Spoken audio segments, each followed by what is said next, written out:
Okay, folks, so this is the first mini lecture with a lot of physiology in it.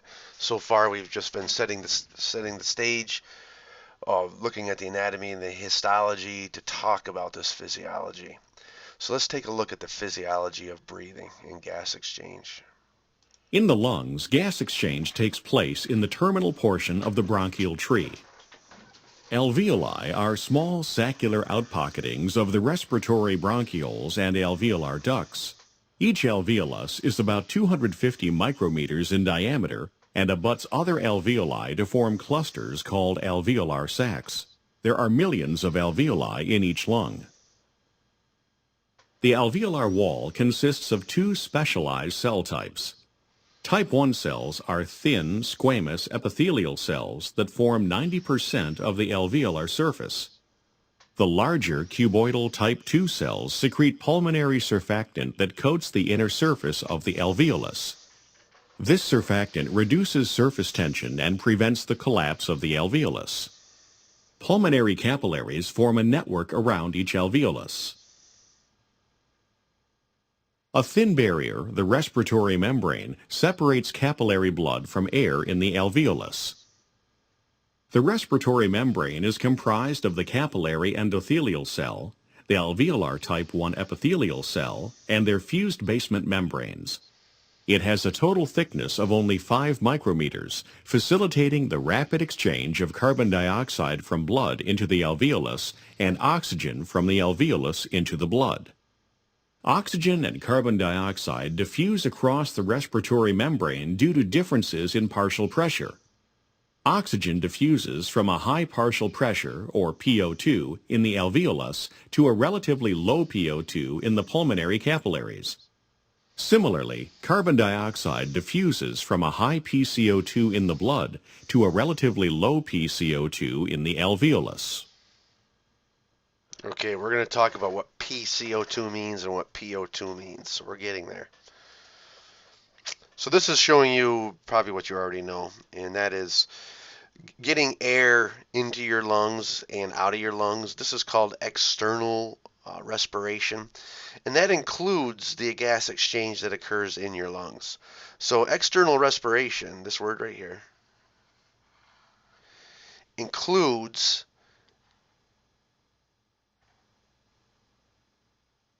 everything to right there. So it includes the lung exchange. So in other words, external respiration is really two parts. It's pulmonary ventilation, which just means breathing, and it's lung gas exchange, or I should say pulmonary gas exchange. So pulmonary vent and pulmonary gas exchange. And then internal respiration is the gas exchange that occurs between tissues in the blood. So this is tissue-blood gas exchange.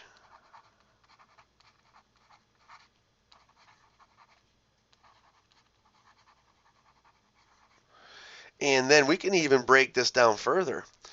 We could talk about cellular respiration. And what cellular respiration is how the cells use the oxygen. It's metabolism. But look what you have to do cellular respiration. You have to have external respiration to get the oxygen into the blood. You have to have internal respiration to get the oxygen into the tissues.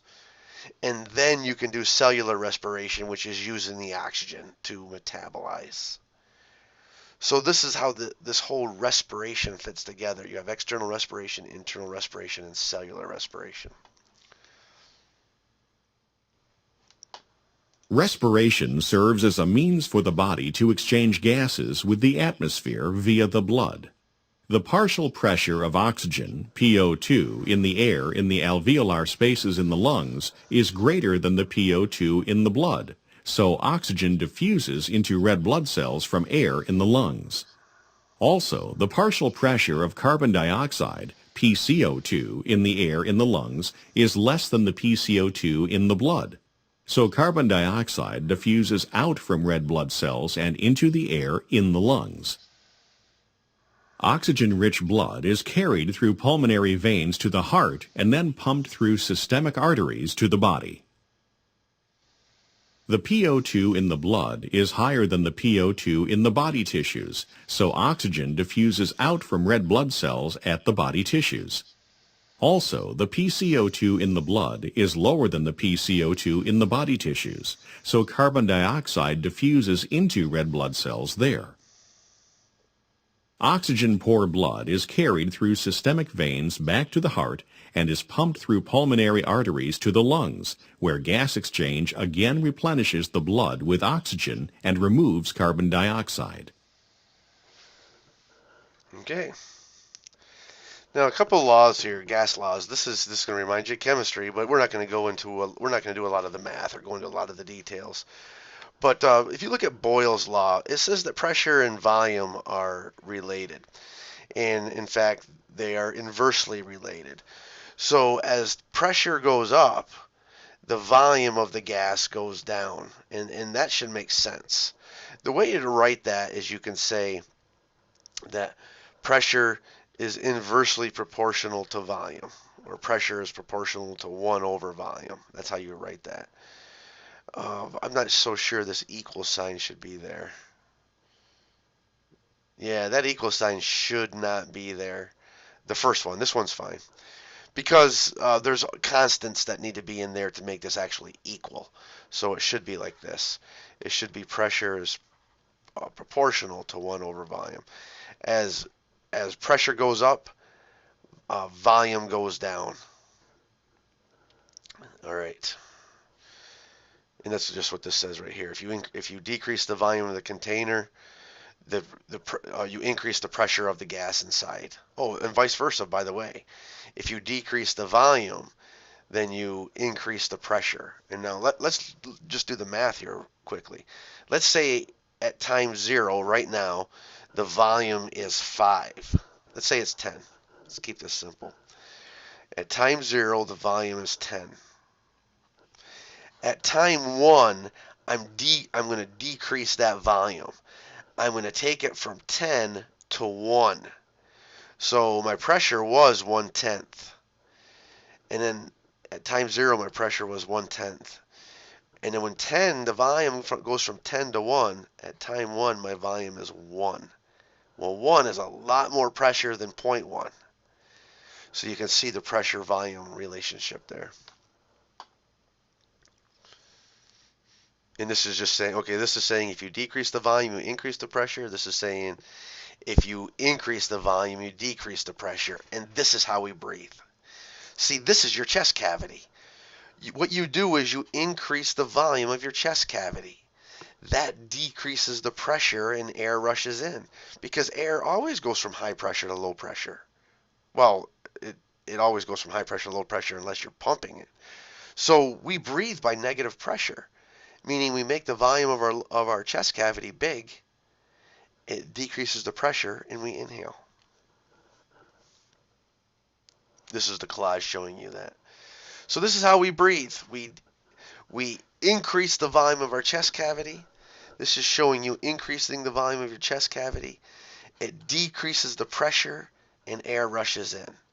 Well, how do we exhale? In quiet breathing, you passively exhale, which means it's just the elasticity and the rebound of all those muscles that cause you to exhale. But there is an active exhalation that we can do when we are actively breathing, not passively breathing. So exhaling is usually passive, except for when you're exercising or doing something like that. Then you can actively exhale. You have muscles that can push the air out. Compliance is an indicator of expandability of the lungs. If you have low compliance, then it's harder to breathe. Low compliance is harder to breathe. High compliance is easier to breathe. So think of that. Low compliance, your lungs don't expand well. It's hard to breathe. High compliance, your lungs have great expandability and it's easier to breathe. So what affects this compliance? Surfactants, one of the big ones. We told you that previously that it's a detergent that decreases the surface tension of the alveoli. So if you're not making surfactant, then your alveoli are gonna stay stuck closed, and your lungs aren't going to be very compliant. But if you make plenty of surfactant, then you won't have great surface tension. Your alveoli won't remain stuck closed, and you'll be able to breathe relatively easily. Connective tissue disorders can affect the lungs. Lupus is an autoimmune disease that is a connective tissue disease. This could affect the amount of energy you expend to breathe. And then your thoracic cage, your rib cage. This could affect your compliance of your lungs. As you'll see, some of the intercostal muscles help you breathe. Intercostal meaning the muscles between the ribs. Pulmonary ventilation, or breathing, includes inspiration and expiration, both of which result from changes in the volume of the thoracic cavity. Changes in the volume of the thoracic cavity are driven by respiratory muscles and occur in 3 dimensions: length, width, and depth. During inspiration, the thoracic cavity increases in volume to accommodate expansion of the lungs. The length of the thoracic cavity is primarily regulated by changes in the shape of the thoracic diaphragm. During inspiration, the length is increased by flattening and descent of the dome-shaped diaphragm when it contracts. During expiration, the diaphragm is elevated as it relaxes, and the length of the thoracic cavity decreases. The depth and width of the thoracic cavity are regulated primarily by the intercostal muscles that alternatively elevate and depress the ribs and sternum. Ribs and their costal cartilages slope inferiorly as they course around the thoracic wall and attach to the sternum. Elevation of the ribs increases thoracic cavity width. This motion is similar to raising the handle of a bucket. As the ribs are elevated, the sternum moves anteriorly and superiorly, increasing thoracic cavity depth. This motion is similar to raising the handle of a pump. The increase in volume and decrease in pressure in the thoracic cavity, which results from the movement of the ribs and sternum, facilitates inspiration. Okay, here you go. Increase the volume, decrease the pressure, air rushes in. And we exhale passively in quiet breathing. So this is a picture just showing you what the video already explained.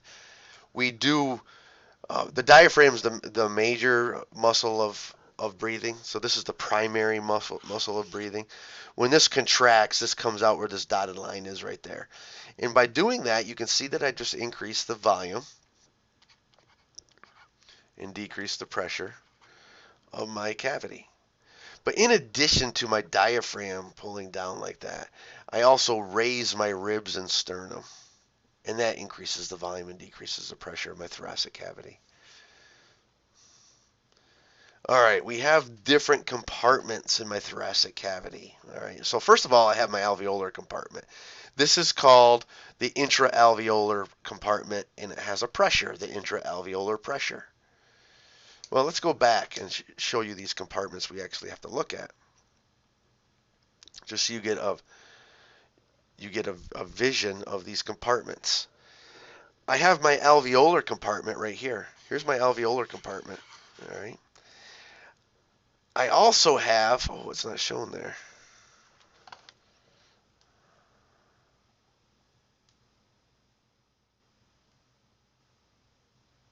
Unfortunately,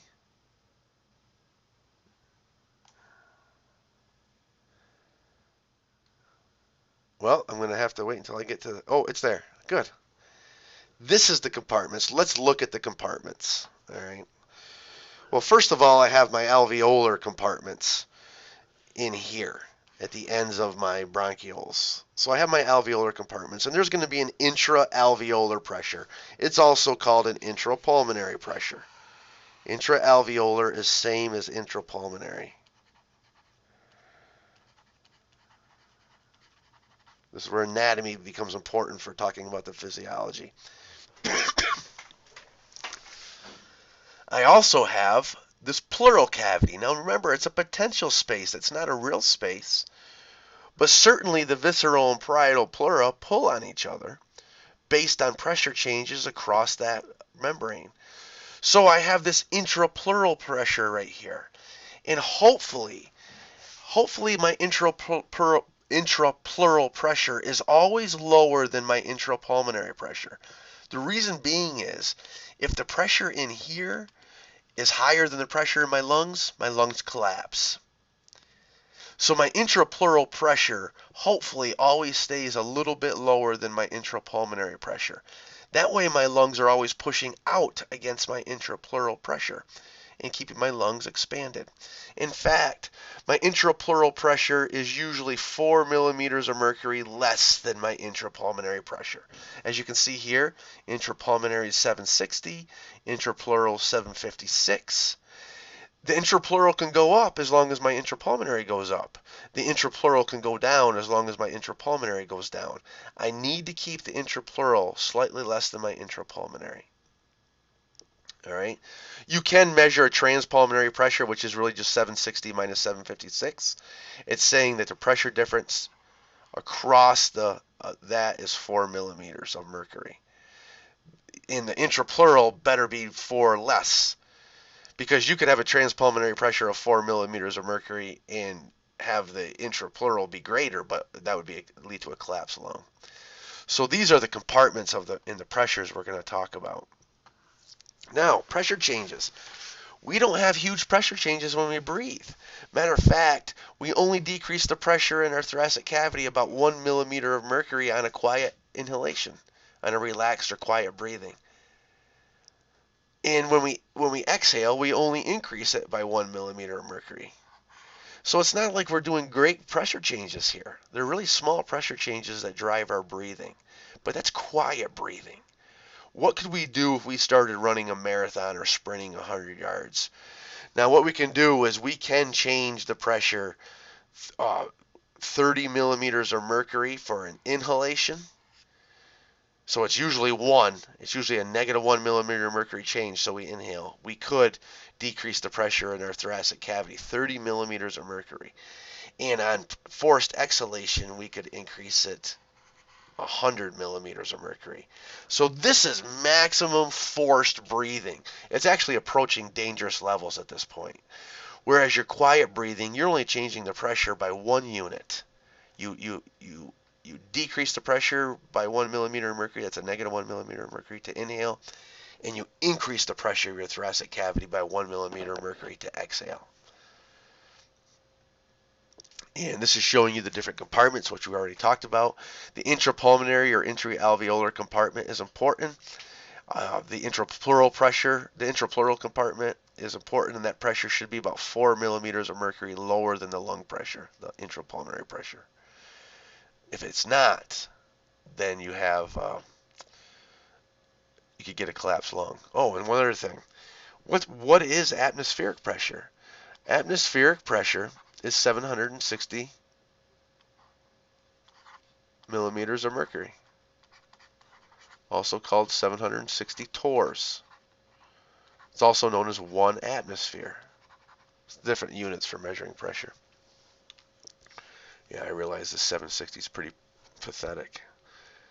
Let me make that 760. Okay. So what does that mean? Well, that means that if I have a sucking chest wound, a knife or a nail or a bullet goes right into my lungs right here, air is going to rush in. Because out here it's 760 and in here it's 756. All right. So air rushes in. And when air rushes in, I could potentially collapse my lung. Now you're going to say, no, it won't. My lung is also at 760. 760 equals 760. Until you exhale. When you exhale, this becomes 759. Whoops. I'm sorry, I just said that wrong actually. Until you try to inhale. When you try to inhale, this becomes 759. And now the 760 collapses the lung. Okay. Intrapleural pressure, we really already talked about this. It's kept about 4 millimeters of mercury less than intrapulmonary. That's important to keep your lung inflated, not collapsed. We can decrease the intrapleural pressure to a maximum of negative 18. Now that's not absolute negative 18. That means it's 18 millimeters of mercury less than intrapulmonary. That's what it means. So but it's usually about negative 4. It's usually about 4 millimeters of mercury less than intrapulmonary.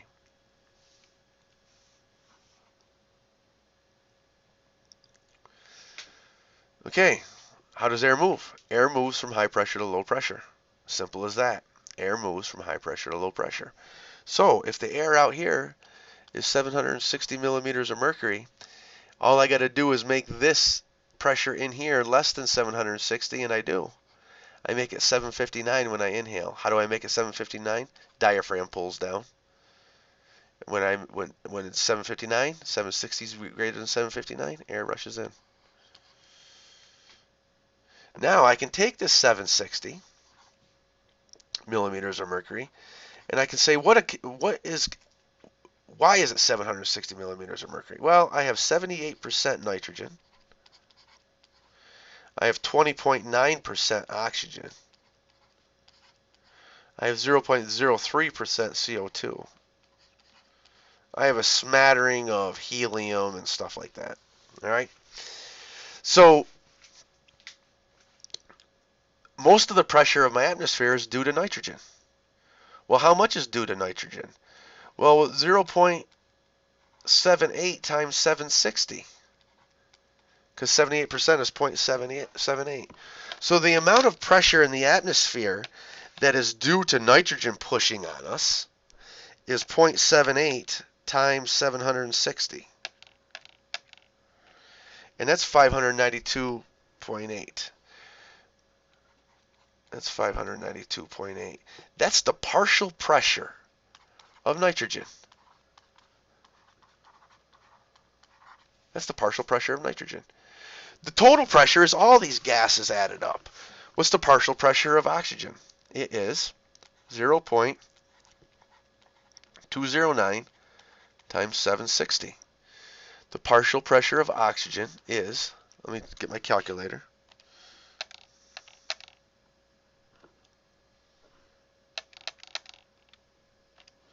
158.84. It's actually going to be lower than that. Why is it going to be lower than that? Okay, I'm giving you dry air. So this math is true for dry air, but hardly ever. I mean, maybe if you're in the desert of Arizona or something, or the Sahara Desert, this might be true. But very seldom is the air completely dry, devoid of any gas, water vapor. And see, that water vapor has a pressure. It's a gas. So I have to account, the 78% is going to change, and the 20.9% is going to change, and the 0.03% is going to change when I account for the humidity. The humidity. So water vapor is a gas, and depending on the humidity of the air around you, it can be higher or lower, and I have to account for that. So remember, these are dry air calculations. When we start talking about the partial pressures in your lungs are always moist. It's not like you can go into the Sahara of your lungs. No, your lungs are always moist. So we have to take into account the water vapor in your lungs, and we will shortly. All right, so when you inhale, the volume inside your lungs increases. When you exhale, the volume inside your thoracic cavity decreases. Inhale, increase volume, decrease pressure. Exhale, decrease volume, increase pressure. Okay? This is just showing you the units we've been working with. We work with millimeters of mercury, or torrs. A millimeter of mercury and a torr is the same thing. 1 torr is 1 millimeter of mercury. You probably have heard of using centimeters of water or pounds per square inch, but we use millimeters of mercury. That's what we use. Okay, this is showing you a graph graphing the pressures All right. And by the way, starting from zero pressure, this is relative, not absolute. I'm actually not starting at zero pressure. I'm just saying, how does my pressure change from a starting point? And if I go down negative, that means my pressure is getting less. Like this, so for example, this is like 760, and this is like 759, and this would be 761. It's not absolute, it's relative. When I inhale, the pressure inside my chest cavity decreases by about 1 millimeter of mercury. And then when I exhale, it increases by about a positive 1 millimeter of mercury. And this is the graph for inhalation and exhalation. This is the intrapleural pressure. Now remember, I usually keep that about 4 millimeters of mercury less than intrapulmonary. But it's not a static 4 millimeters of mercury. So what happens is if I have -1 here and 0 here, remember the 0 is 760, I'm starting out at about almost 757, so 756 point something, I'll just round 757. And then as I inhale, I decrease that intrapulmonary pressure. Well, that's a good thing. Because think what else you're doing when you're inhaling. You're decreasing the intrapulmonary pressure. So I better decrease the intrapleural pressure while I'm sorry, I think I said that wrong. When I'm inhaling, I'm decreasing the intrapulmonary pressure. So I hope to decrease the intrapleural pressure as well, because I don't want to have non-compliant lungs where the pressure intrapleurally is keeping me from inhaling. So in fact, I do. My intrapleural pressure decreases as I inhale, and then it increases as I exhale. Really, this has to do with the serous fluid in between the cavity, in between the pleural and visceral membranes. I mean, the parietal and visceral membranes. So intrapleural pressure decreases when I inhale, and it increases when I exhale. Intrapulmonary pressure decreases when I inhale and increases when I exhale. And then what is this? Let's go back. What is this one normal breath? Because these are pressure changes. But one normal breath is called a tidal volume. So right here, I'm talking about a tidal volume. I'm not talking about a pressure anymore. This y-axis is now a volume. What is this tidal volume? It's about 500 milliliters. So in other words, by decreasing my pressure 1 millimeter of mercury, intrapulmonary pressure 1 millimeter of mercury, I move 500 milliliters of air. That's what it's telling you. I inhale 500 milliliters of air and I exhale 500 milliliters of air. That's called my tidal volume. This is the collage showing you the changes in pressures leading to the movement of 500 milliliters of air. Now, what muscles are responsible for this? The primary respiratory muscle is the diaphragm. That's the primary respiratory muscle. All right. That's during quiet breathing. My external intercostals are also considered primary respiratory muscles. These pull the rib, see they're hooking right here? They pull the rib cage up and out. So diaphragm and external intercostals help me inhale. Exhalation is passive unless I make it active, and I'll talk about that in a second. All right, now we have some accessory muscles. All right, here's some accessory muscles. Sternocleidomastoid muscle right here. You can see that pulls my clavicle and my sternum up. My scalene muscles come down and hook to my ribs. You can see my scalene muscles hooking to my ribs. They pull my ribs up. My pectoralis minor muscle pulls my ribs up. And my serratus anterior muscle pulls my ribs out. So these are accessory inspiratory muscles. That's what they are. All right. What about accessory expiratory muscles? Because usually expiration is passive, but I do have some accessory expiratory muscles. My internal intercostals help me exhale. They pull the rib cage down. My transverse thoracic muscles pull the rib cage down. My external oblique muscles right here pull the rib cage down. My rectus abdominis muscle, the muscle helps you do your sit-ups, pulls the rib cage and sternum down. And then my internal oblique muscles, they pull the rib cage. They actually don't pull on the rib. Well, they do a little bit. They pull the rib cage down. All of these are going to decrease the volume and increase the pressure of the thoracic cavity and help me exhale.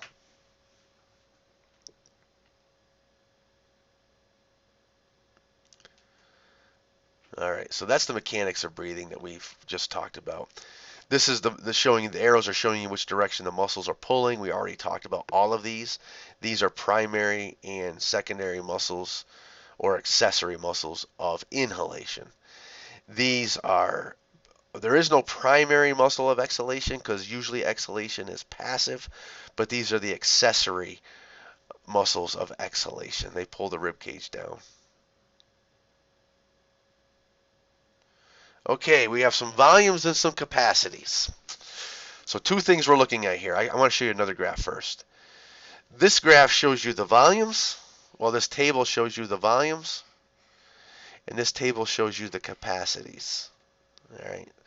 Remember, just because you have a certain volume doesn't mean you're actually filling the total capacity of that chamber or cavity, lungs in this case. So you do have to talk about volumes and capacities a little bit differently. All right. This is the graph. This is the primary graph I would study for the test. This is your primary graph. This is the graph that we're going to use in lab. This is the graph this is the primary graph. The next graph just fills in more details. First of all, quiet breathing is this tidal volume. It's about 500 mils. So this is 500 mils. And if you look over here, 2700 minus 200 is 500. All right. Then, when you have a quiet inspiration, that's not the total amount of inspiration you could have. You actually have this extra inspiration after your quiet inspiration. This is called the inspiratory reserve volume. And if you look over here, with males, the inspiratory reserve volume is 3,300 mils, and with females, it's 1,900 mils. Together, the tidal volume and the inspiratory reserve volume makes up your inspiratory capacity, because that's your total inspiratory capacity right there. So the inspiratory capacity is going to be inspiratory reserve volume plus tidal volume. That's your inspiratory capacity. You can see 3,800 for men and 2,400 for women. Okay, likewise, after a normal exhalation, I have an expiratory reserve volume right here. For men, it's about 1,000 milliliters. For women, it's about 700 milliliters. And if I take my inspiratory capacity and my expiratory reserve volume, all of this, that's what's called my vital capacity. That's all of the air I can possibly move in my lungs. Now, I have some air that I'm not moving. We'll come back and talk about that in a second. That doesn't mean it never moves. It's just not moving for that one breath. And so all of the air that I can possibly move in and out of my lungs in one breath is called the vital capacity. And the vital capacity is the inspiratory capacity right here and the expiratory reserve volume right there. That's my vital capacity. With men, my vital capacity is 4,800, 33 plus 5 plus 1,000. With women, it's this, whatever that math is. All right, 24 and 7 is 31. So the women, it's 31. Now, likewise, I have some volumes that I don't move. Now, that doesn't mean that the oxygen and the CO2 in the residual volume stays there your entire life and never moves. That's not true. It moves. You're eventually going to exhale and you're eventually going to move this gas that's in this residual volume. But if you look at one breath, there is a residual volume of air that you can't move. And that's called the residual volume. Now, don't worry, some of this oxygen will come up here and some of the CO2 will come up here and be moved. But for one particular breath, that air is not moved. It's residual. And in addition, part of that residual volume is an absolute minimum volume of air that must be in my lungs, or else my lungs collapse. So that's a minimum volume that has to be in there. And stays in there because it's part of the residual volume. All right. That's the volumes and capacities. This graph shows you something similar. It just goes into a little bit more detail. At the end of expiration, barometric air pressure and alveolar air pressure are equal. Therefore, no movement of air into or out of the lungs takes place. Inspiration begins with contraction of inspiratory muscles to increase thoracic volume. This results in expansion of the lungs and an increase in alveolar volume. The increased alveolar volume causes a decrease in alveolar pressure below barometric air pressure, and air flows into the lungs. At the end of inspiration, the thorax and alveoli stop expanding. Airflow into the lungs causes alveolar pressure to become equal to barometric air pressure. Because the pressures become equal, no more movement of air occurs. During expiration, the volume of the thorax decreases as the diaphragm relaxes and the thorax and lungs recoil. This results in a decrease in alveolar volume and an increase in alveolar pressure. Since the alveolar pressure is now greater than barometric air pressure, air flows out of the lungs. Air continues to flow out of the lungs until alveolar pressure becomes equal to barometric pressure.